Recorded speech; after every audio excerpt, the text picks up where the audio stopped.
তো hello everyone, good morning. সবাই কেমন আছো? আশা করি ভালো আছো।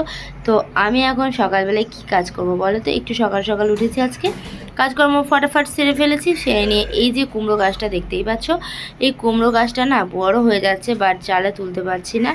এত সুন্দর সুন্দর ফুল আসছে। এখন কুমড়োর যা দাম, কুমড়ো গাছটাকে চালের মধ্যে তুলে দিতে পারলে না খুবই ভালো হবে। আর কুমড়ো যদি দুটো ধরে নিজেরাও খেতে পারবো, আর তার সাথে নিজেদের গাছের কুমড়ো মানে গাছের ফল ধরলে যেমন ভালো লাগে তেমনি খেতেও বেশ ভালো লাগে, তাই না বলো? গাছের জিনিসের একটা আনন্দই আলাদা। তো কুমড়ো গাছে তো প্রচুর পরিমাণে শুঁড় থাকে জানো। তো কুমড়ো গাছে শুঁড় থাকার কারণে না আমি হাত দিতে পারছি না। তো হাত দিটো আবার ন্যাকড়া নিয়ে আসলাম, ন্যাকড়া নিয়ে এসে কি করছি, ওই ন্যাংড়ায় করে ধরছি, না হলে হাতে প্রচণ্ড ভুগছি। আর আমার তো অ্যালার্জি প্রবলেম আছেই, কুটকুট কুটকুট করে গোটা গা ফুলে যাবে। এমনিই কুমড়ো গাছ নাড়ানাড়ি করছি, কিছুক্ষণ পরে এমনিই গোটা গোটা হয়ে যাবে গা হাত পা ফুলে। তারপর তো শুং ভুংলে আর বলতে হবে না। আমার হাজব্যান্ডকে ডাকছি, এদিকে ও উঠেছে। আমি বলে আগে আমার কাজটা একটু সেরে দাও, তারপর নিজের কাজগুলো একটু করবে। আমার এখনও অনেক অনেক কাজ আছে সকালবেলায়, বুঝতেই পারছো। তো কিছু ডালপালা নিয়ে আসলাম, চালের মধ্যে দেবো। খুব একটা বেশি ডালপালা দেবো না, তার কারণ হচ্ছে চালের মধ্যে দিলে না চালটা এমনিই নষ্ট হয়ে গেছে জানো তো, ঝড়ে উড়িয়ে দিয়েছিল একদম, এমন অবস্থা হয়েছে চালটার। তো চালটার সাইডগুলো জং ধরে ক্ষয়ে গেছে, জল পড়ে। তো যাই হোক, ওই চালের মধ্যে না খুব একটা বেশি আমি ডালপালা দেবো না, যার কারণ ডালপালা দিলে বেশি জং টং ধরে যাবে, ওই জন্য। তো গাছগুলো তুলে দিলাম। এমনিই আমার হাজব্যান্ড বকছিল, মা বলছিল যে কেন তুলছো, কুমড়ো তো সেরকম ধরে না, দুটো একটা ধরে। তবে আমার না গাছের ভীষণ নেশা, তো ওই জন্য আমি একটুখানি গাছের মধ্যে গাছ লাগাতে ভালোবাসি জানো তো। তো লাগিয়েছি, কুমড়ো গাছটা অনেক কষ্ট করে করেছি। তারপর দেখো ছাগলে চিবিয়ে দিচ্ছে ডগগুলো। তো বাড়িতে যেহেতু মই নেই, সেই জন্য চালে তোলা হচ্ছে না আমার দ্বারা। তো কি করব, পাশের বাড়ি থেকে আবার মই নিয়ে আসলাম। মই নিয়ে এসে বললাম একটুখানি দাও তো মইটা, আমাদের চালে একটু উঠবো। তো ওই জন্য কিন্তু ওদের বাড়ি থেকে আমি মইটা নিয়ে এসেছি। তো বেশ সুবিধাই হলো, মইটা অনেকটাই বড় ছিল। আমাদেরও মই বানাতে দেওয়া হয়েছে আমার দাদাকে, কিন্তু জানি না কবে দিতে পারবে। তো চালে ওঠা হয় না যেহেতু মই অভাবে, সেই জন্য চালটার অবস্থা দেখে বুঝতেই পারছো আশা করি। গুঞ্জা ছাদে গেছে, ছাদে থেকে ভিডিও বানাচ্ছে গুঞ্জা। আর আমি বললাম যে একটুখানি ভিডিও করে দে। তো চলো, গোটা চালের মধ্যে যে নোংরাগুলো পড়ে আছে, নোংরাগুলো আমার হাজব্যান্ডকে বললাম একটা বস্তা দাও আমাকে। তো আমাকে একটা বস্তা দিল, ওই জন্য আমি বস্তার মধ্যে নোংরাগুলো ভরবো। না হলে কী হবে বলো তো, নিচের মধ্যে আবার সেই খাটতে হবে।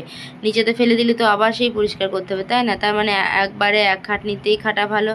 তো বস্তার মধ্যে ভরে নিয়ে একদম ওই দিকে পুকুরের পাড় দিয়ে ছুঁড়ে ফেলে দেবো একেবারে। খুব ভালো ডিসিশন নিয়েছি, তাই না বলো? আজ দুপুরবেলায় এই চালটা তেতে একদম ফাল হয়ে যায়। আর গুঞ্জা আমাকে একটু মজা করছে, মা মা করছে অনেকক্ষণ ধরে। তো আমি বললাম যে একটুখানি ওকে হনুমানের মতো, আমি হনুমান দেখ এমনি করে দাঁতটা এরকম করে, দাঁত যেমন করে না হনুমানের দাঁত কিচিমিচি, সেরকম করলাম। তো এখন আমি চা করছি, মুড়িও কিন্তু আমরা বেড়ে নিয়েছি দেখো। আমরা সবাই মিলে মুড়ি খাবো, তো তেল দিয়ে মুড়িও খাবো। আর চাটা এখন ছেঁকে নেবো। তো চলো বা মুড়িগুলো নিয়ে চলো ওখানটায় নিয়ে যাবো। যটা পারবে তোমারটা নিয়ে চলো, আর আমি আমারটা নিয়ে যাচ্ছি, কারণ হচ্ছে চাগুলো ঘুরে নিয়ে যাবো আমার মতো। বাহ বাহ বাহ বাহ বাহ, লেগ দিয়ে সব ফেলে দিল আমার। কি আর বলবো বলো, হাতে পায়ে যেন মা লক্ষ্মী তাণ্ডব করছে সবসময়।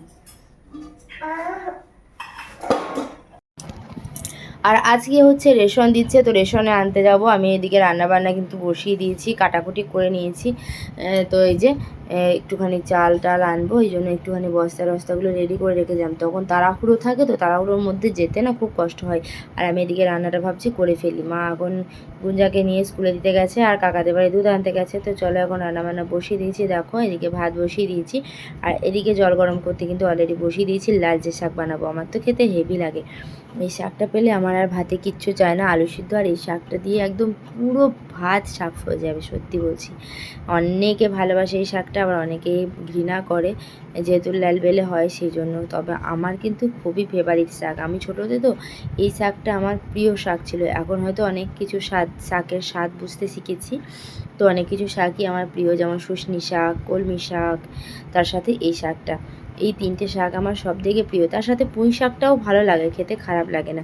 তো চলো এটা ঢাকা দিয়ে দিলাম। আর বাজার থেকে যে মাছটা এনেছিলাম সেই মাছটা এখন বাছবো। তো বেছে নিয়ে আমি এদিকে কি করছি বলো তো, একটু পেঁয়াজ টেঁয়াজ দিয়ে ভেজে আমি একটু শাকটাও ছুঁকে নিয়েছি এদিকে। আর এদিকে ভাতটাও আমার কিন্তু হয়ে গেছে।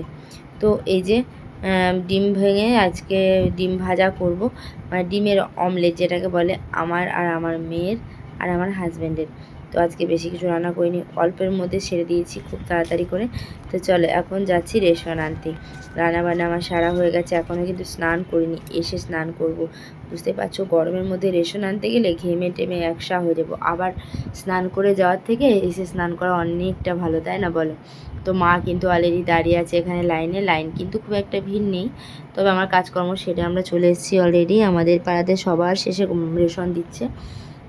আর আমাদের না বাড়িতে ব্যাটা ছেলে না থাকলে যেটা হয়, মানে রেশন বয়ে নিয়ে যাওয়া খুবই কষ্টকর। ফার্স্ট ভাবলাম এই যে দোকানটা দেখতে পাচ্ছ, বয়ে নিয়ে যেতে পারবো না, সাইকেল নেই বাড়িতে। তো কি করব, ওই দোকানটা রেখে দেবো। বাট ওদের সাইকেল ছিল, পেয়ে গেছি, তো এই সাইকেলটা নিয়ে মালপত্র রেখে গেলাম। আর এদিকে দেখো আমার হাজব্যান্ড কি করেছে কাণ্ড। আমার ভাত খাওয়ার সময় হয়ে এসছে আর ওই সময় মাছ নিয়ে এসছে। তো দুটো আড়াইটে বাজছে এখন। কি করব, মাছ ভাজতে বসে গেলাম। মাছ ভাজতে বসে গিয়ে এত খিদে পেয়েছে কি বলবো, কিন্তু খেতে পাচ্ছি না। কি করব, খেয়ে নিলে তো আর মাছ টাছ ভাজতে বসতে ইচ্ছে করবে না বিশেষ করে একদম। তো আগে আমি বললাম তাহলে আমি মাছগুলো বেছে ভেজে নিচ্ছি, তারপর খাওয়া দাওয়া করবো। গুঞ্জাকে এরই মধ্যে আবার স্কুলে আনতে যেতে হবে। তো কি করব দেখি, গুঞ্জাকে আবার আমি আর তো গেলাম না, আমি কিন্তু রেডি হয়েছিলাম। তো গুঞ্জার একটা বান্ধবীর বাবাকে বলে দিলাম যে ওকে নিয়ে এসে দিতে আমাদের বাড়িতে। আর আমার হাজব্যান্ডকে এদিকে মাছ ভাজছি আর দিচ্ছি, ও ভাত খাচ্ছে। ও ভালোবাসে ভীষণ গরম গরম মাছ ভাজা খেতে। আর এইদিকে দেখো বিকেলবেলায় ঘুমতে উঠে জামা কাপড় কিন্তু তুলে নিয়েছি অলরেডি, 4:30 বাজছে, দেখি বুঝতে পারছো। এখন বিকেলবেলা আমাদের তো ঘুম টুম কী বলবো হয়ে গেছে। আর এই যে জামা দেখতে পাচ্ছি প্রচুর বাসন করেছি, বাসনগুলো এবার মাজবো। ঘুম থেকে উঠে তো বাসনগুলো মাজার জন্য প্রথমে আমাকে কী করতে, বাসনগুলো শুকিয়ে গেছে যেহেতু সেই খাবার খেয়ে রেখেছিলাম। সঙ্গে সঙ্গে আমি বাসন ধুতে পারি না, খাবার খাওয়ার পর কোনো কাজই করতে পারি না। তো এইগুলোকে একটুখানি ভিজিয়ে দিয়ে ঝাঁটপাট দিয়ে এসে বাসন কিন্তু ধুয়ে নেবো। আমি অলরেডি বাসন ধুয়ে নিয়েছি। তো ক্যামেরা করা বাসন ধোয়া এক হাতে করে অসম্ভব হয়ে যাচ্ছে, ওই জন্য বাসনগুলো পড়ে যাচ্ছে। মোটরে জল ভরে আসলাম, বাপরে হাঁপিয়ে গেছি পুরো। ছাদে জল দেবো, চলো এই যে জল নিয়ে এসেছি। গাছপালাগুলোর হালগুলো দেখো কি অবস্থা। হ্যাঁ, এত সূর্যের তেজ, গাছপালাগুলো মরমর অবস্থা, গাছপালার একদম অবস্থা খারাপ। জানি না কতদিন বাঁচিয়ে রাখতে পারবো। একটা বেলা যদি জল না দেওয়া হয় কি অবস্থা। একদিন যদি আমি বিকেলে জল না দিই তাহলেই ব্যাস এর কেরোসিন অবস্থা হয়ে যাবে। চলো এখন গাছগুলোকে সব জল দিয়ে নিই। সব গাছগুলো জল দিয়ে নিলাম, সব নেতিয়ে আছে। এখন কাল সকালে দেখবো যে গাছগুলো একদম তরতাজা হয়ে গেছে। আবার রোদ্রে তাপে এই অবস্থা হবে। ফুল গাছটার হালটা দেখো, দেখে মায়া লাগছে, কান্না পাচ্ছে। বিশেষ করে এতটা পরিমাণে রোদ আমাদের ছাদে। আর এদিকে আমরা তো তাল রুটি খেতে ভীষণ ভালোবাসি, কিন্তু আমার টাইম অভাবে বানানো হয় না। আমার হাজব্যান্ড যে 1 কাঁদি তাল এনেছিল তোমাদের দেখিয়েছি, ওই 1 কাঁদি তালটা এখন আমার পালা হচ্ছে রুটি করার। তো এই তালটা তো খাওয়া যাবে না, ফেটে গেছে, নষ্ট হয়ে গেছে। তো এই তালটা ছাড়িয়ে নিয়ে এটাকে ভালো করে ধুয়ে রুটি বানাবো আজকে। চলো এই যে টরিয়ে উঠে এবার রুটি বানাচ্ছি। এত সেন্ট বেরিয়েছে কি বলবো তোমাদের, মনে হচ্ছে এই সেন্টটাই আমার সবথেকে প্রিয় লাগে। এই সেন্টটা এত ভালো লাগে, তো আমরা সবাই ভালোবাসি আমাদের বাড়ির মধ্যে। তো এর সাথে তো অন্য কোনো তরকারি ভালো লাগবে না, তো ওই জন্য একটুখানি আলু ভাজা করে নিলাম আর পরোটা। আমার হাজব্যান্ড পরোটা খেতে ভালোবাসে, আমারও ভালো লাগে পরোটা খেতে। তো ওই জন্য কিন্তু আমিও পরোটা বানিয়ে ফেলেছি, আজকে রুটি করিনি। এরপরে নেক্সট দিন রুটি বানাবো। আজকে প্রথম দিন খেলাম তাল, এবছর প্রথম দিন আজকে তালের পরোটা বানালাম। আমার হাজব্যান্ড রুটি করা দেখে বলছে, কি এবার তুমি বললে পরোটা করবে, আজকে রুটি বানাচ্ছ কেন? না পরোটাই করব, রুটির মতো আগে সেঁকে নিয়ে তারপর। তো আজকের মতো আমার ব্লগটা এটুকুই। সবাই সাথে থাকো, ভালো থাকো, সুস্থ থাকো, এবং দেখা হচ্ছে আবার নেক্সট ব্লগে তোমাদের সাথে।